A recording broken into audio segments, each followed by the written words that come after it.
নমস্কার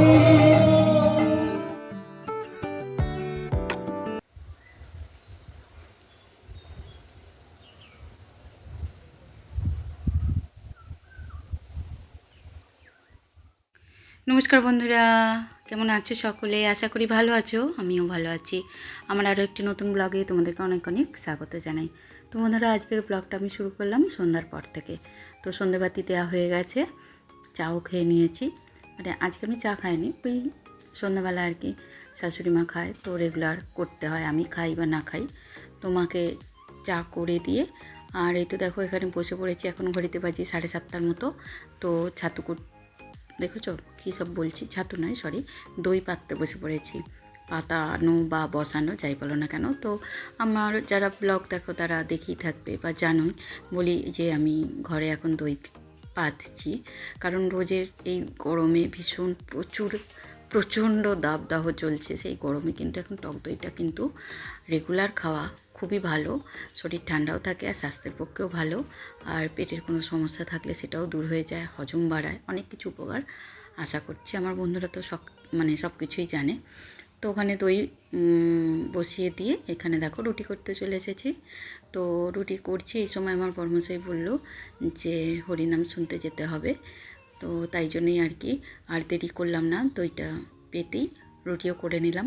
করেই তো দেখো শাড়ি পরে একটু রেডি হয়ে নিয়েছি, কারণ বাড়িতে তোমরা দেখেই থাকো এই গরমে। আর এমনিতেই কোথাও না গেলে আমি শাড়িটা পরি না, বা শাড়ি বা চুড়িদার কোথাও গেলে বা খুব প্রয়োজন না পড়লে ঘরেও পরি না। মানে ঘরে তো এই নাইটি পরেই কেটে যায় আর কি। আর এখন তো গরমকাল, অন্য ড্রেস পরার কথা ভাবতেই পারি না। তো অনেককে দেখেছি সেজে গুজেও থাকে বাড়িতে, ভালো ভালো ড্রেস পোশাক পরে। তো আমার সত্যি কথা বলতে সম্ভব হয় না, আর সময়ও হয় না, সেইভাবে কমফোর্টেবলও ফিল করি না, কারণ সবসময় কাজবাজের মধ্যেই থাকতে হয়। তো যাই হোক, এখানে দেখো বেরিয়ে পড়েছি, হরিনাম শুনতে চলে এলাম। যেখানে আর কি হরিনাম হচ্ছে বেশ কিছুটাই দূর আমাদের বাড়ি থেকে, বেশ মানে বাইকে করে তো 5-7 মিনিটই লাগে আর কি। তো যাই হোক দেখো, আর খুব সুন্দরভাবে মঞ্চটা সাজানো হয়েছে, যেখানে হরিবাসর হবে আর কি। তো খুব সুন্দর সাজিয়েছে। প্রতি বছর এই মূর্তিটাই থাকে, তবে স্থানটা অন্য জায়গায় থাকে, একটা মাঠের মধ্যে হয়। কিন্তু এবছর হয়েছে কি মাঠের মধ্যে জল জমে আছে। তো যে কোনো কারণেই হোক, একটু অসুবিধার জন্য, নালে মাঠেই হয়, প্রচুর লোকজন হয়। আর এখানে একটু হলেও জায়গাটা ছোট, আসরটা একটু ছোট হয়েছে, জানি না কীরকম কী লোকজন হবে। তো অনেকক্ষণ আগেই চলে এসেছি, যেহেতু একটু বসেছিলাম। আর এই তো বাচ্চারা খেলা করছে, সেটা দেখছিলাম। আর এখানে 2-4 জন যারা এসেছে তারা তাদের মতো গল্প করছে। আর এখানে একটা পুচকি বাবু, সে তার আপন মনে খেলে চলেছে। এইগুলোই দেখছিলাম আর কি বসে বসে।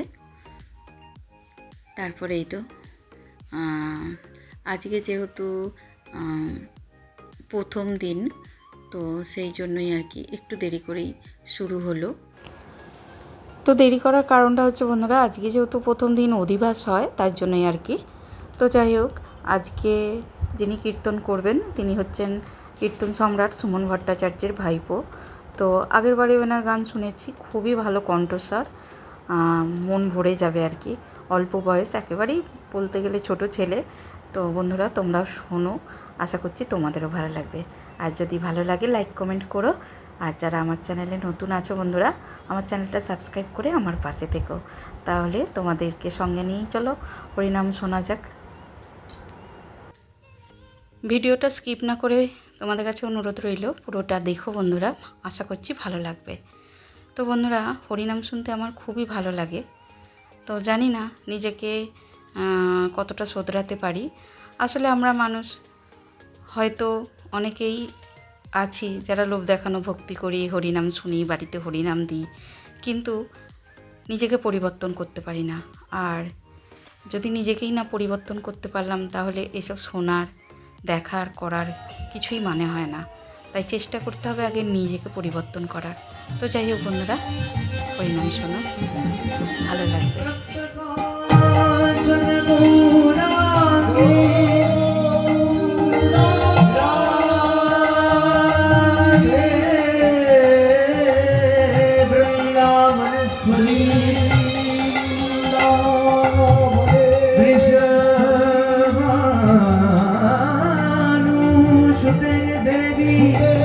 नमामि हरिप्रिया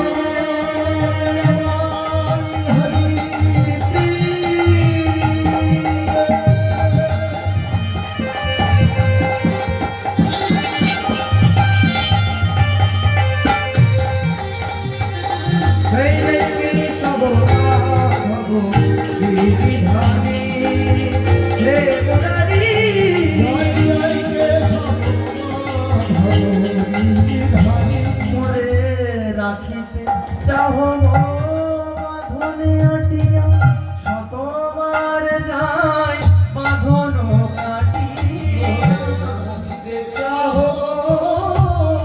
বাঁধনে আটিয়া শতবার যাও বাঁধন কাটিয়া ভাবি ছেড়ে গেছো পিছু ফিরে দেখি এক পাও।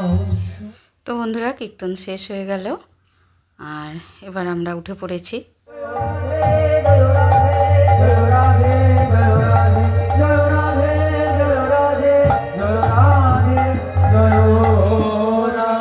তো দেখো বন্ধুরা আমরা কীর্তন শুনে চলে এসেছি সেবা করতে। এখন বাজে প্রায় রাত একটার মতো বাজে। তো এখন যেহেতু গ্রীষ্মকাল সব জায়গাতেই ভাত বা অন্ন যেটাই বলো না কেন সেটাই করা হয়। তো ডাল ছিল, একটু আলু ভাজা ছিল আর পটল আলু সোয়াবিন দিয়ে তরকারি, যেটা বেশিরভাগ কমন হয় আর কি সব জায়গাতেই।